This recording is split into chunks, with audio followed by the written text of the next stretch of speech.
foundations, trust to make it available to those who need it most. And we try to give out as many as we can from our own budgets. You said I must give a message to Africans.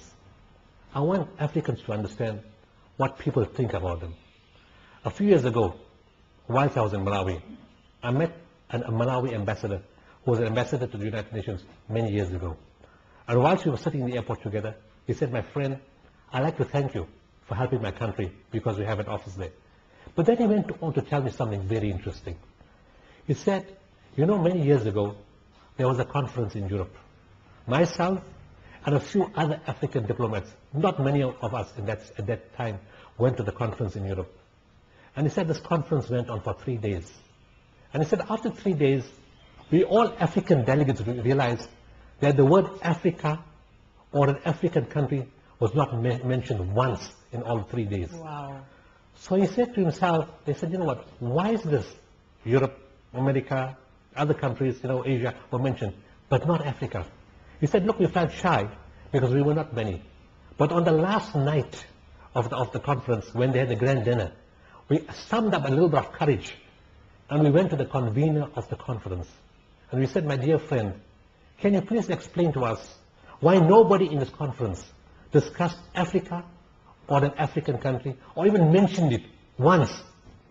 He said, 'Do you know what the man told me?' He said, 'Africa is irrelevant.'" What? So, if you want to make Africa relevant to all Africans, you have to do it yourselves. We're not going to stand up and hold each other's hands. Nobody is going to support you. If you don't believe in yourself, don't expect anybody else to believe in you. And another story. In 2005, we went to Pakistan to respond to the earthquake. And when we go from South Africa, we take mixed teams of all races and all religions and all colors. And these are all volunteers. That's one thing I also want you to emphasize. Every person that works for, we have fixed paid personnel who are like robots, who know exactly what to do. But when we go overseas, the personnel who come are all volunteers. They may be in private practice earning up to 20 or 30,000 rand a day. And they would close their practice for 10 or 12 days and come, but no money given to them. They would do it just to help, and highly skilled personnel. Now these are the kind of personnel I went with to Pakistan. When I got there, when you see the Chinese, they all look the same. When they come from one country. They come from India, they all look the same. The Europeans all look the same. But when you come from South Africa, it's very confusing. Because you see a white Afrikaner, a white Englishman, a black Zulu man, a black Xhosa man, an Indian Hindu, an Indian Muslim. It's all very mixed up. Yeah. And when you go there, when we got there, there's one guy came from a European organization. He said, "Where are you from?" I said, "From Africa, from South Africa." He said, "Oh, you're from Africa? What did you come to fetch from here? Because you Africans are always looking for free things." Wow. So I said, "My friend, we didn't come to fetch anything. We brought a medical team to help. And let me give you some news," I told him. I said, "Do you know the military of Pakistan just handed over a hospital to Gift of the Givers. We're the only team in the whole world that was granted a hospital that the government trusted us. A hospital that was closing down. We converted in 24 hours to a 400-bed emergency hospital. Theaters, x-ray machine, medical teams, beds, detergents, linen, brought in nursing teams from all over and put the doctors to work doing 75 operations a day. We made history in that hospital to the point that in 2006, the Pakistan president gave us an award as the only organization on the African continent that deserves recognition from Pakistan for the thousands of lives that we saved. We went in with the most advanced medical team in the world. Neurosurgeons, general surgeons, orthopedic surgeons, anesthetists, physiotherapists, spinal rehab specialists, and for 5 months we supported it. To the point that when the teams left, everybody in Pakistan cried for us. And we are from Africa. Nowhere else. We were African and we did it. Proudly African. On the same way, when I mentioned Haiti, when we went across to Haiti, believe in yourselves, telling the Africans, believe in yourselves. When we went to Haiti, the European, the American and the French teams came. And they said, "We cannot work here. Everything, there's no theater, there's no functional equipment. How can anybody work here?" So we said, "What do you expect? It's an earthquake. Everything is destroyed." And Haiti was one of the poor countries in the world, so what do you expect in terms of technology standards? The South African team went forward. They said, "Leave this to us. We do it with gut feel. and they got to work immediately.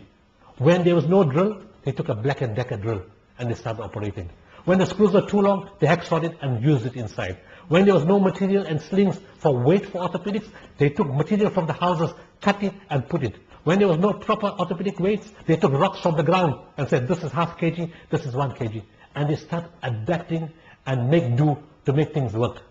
To the credit of the American and French and European teams, they said to the people of Haiti, if you want help, if you want to survive, if you want to live, then go to the dream team. And the dream team is from South Africa. Wow. So then, if this is the mentality out there, that Africa is irrelevant, and Africans, whenever they go somewhere, they are going to take things for free. What measures, what advice can you give to the rest of Africa today? Prove it to us. We have our own dignity. You know, an old lady, pensioner, will look after 10 people in one family. She will won't beg, she'll sacrifice, and she'll look after 10 children. And it's done throughout Africa. Learn from the values of the old people, where the spirit of nurturing, of teaching spirituality, of moral values. Our youth need to remember that. They need to remember where we came from, where our parents came from.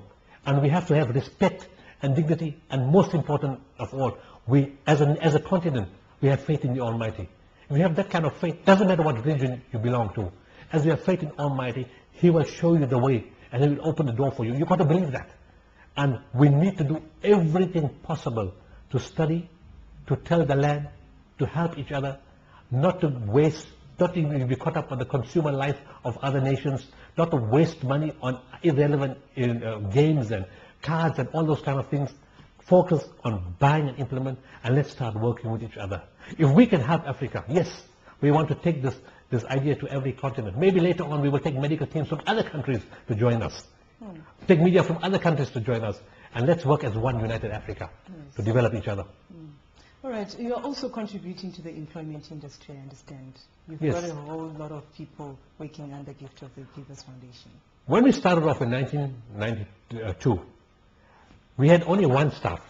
Right up to 2003, only one staff. And then the government gave us a food parcel program to roll out in South Africa. I designed the program for government. And they came to me and said, look, we want you to roll it out. And they gave me 60 million rand to roll out the food parcel program. And it's then when I needed to put in more managers, more warehouse staff, more laborers. And I didn't have the heart to put them off after this project was over.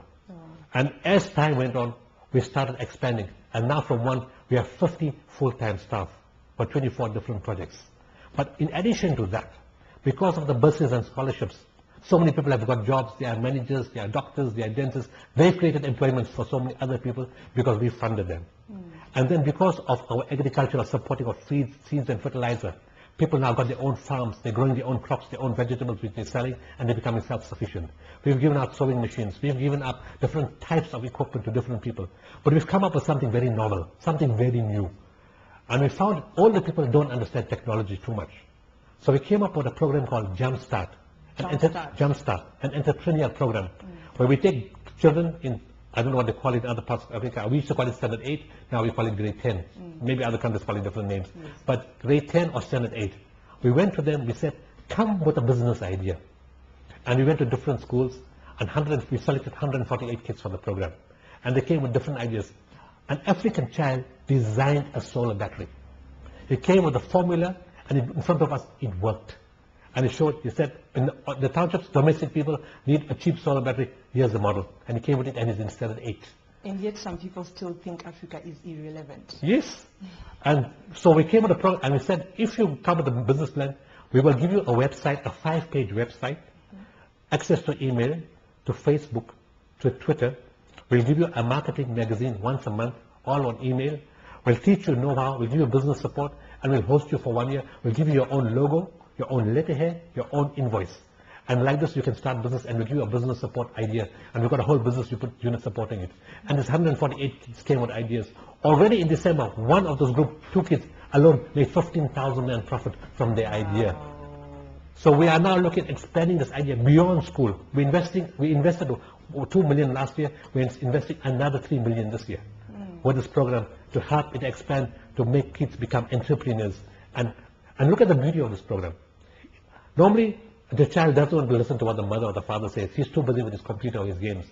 Now, if he has a mother say doing bead making or doing some kind of painting at home, and says, my son, how can I get this message to other people about my bead baking or my cake baking or my dresses? How do I get it? Now the son has this computer program. He loves computers. He takes the mother's bead making, her dress, he puts it on computer and makes it accessible to the whole world. Wow. So mother and child now work together. Yeah. You bring family harmony, you bring unity, you bring discipline in the home, you bring spirituality, and you bring business and faith in Almighty. What could be a better program than that? This has been a pleasant chat, but any last words to Africa today? Africa, again emphasize, they have to believe in ourselves. We need to study, we need to make progress, we need to go back to agriculture, we need to learn to trade with each other on the African continent, we need to be supportive, to have the spirit of Ubuntu, to show love and kindness to each other. We need to embrace ourselves across the different clans and the different tribes and the different religions.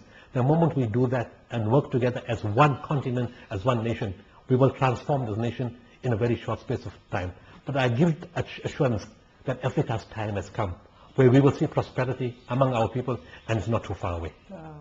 Thank you so much, and it's been a pleasant chat. But in case some people would want to be part of this jumpstart, or some people would want to send in their donations, how can they do so? It's the best, because in Africa, the best thing would be to visit our website, www.giftofthegivers.org is one word, or send us an email on info@giftofthegivers.org, all one word. Thank you very much. Thank you so much, Dr. Suleiman. It's a pleasure.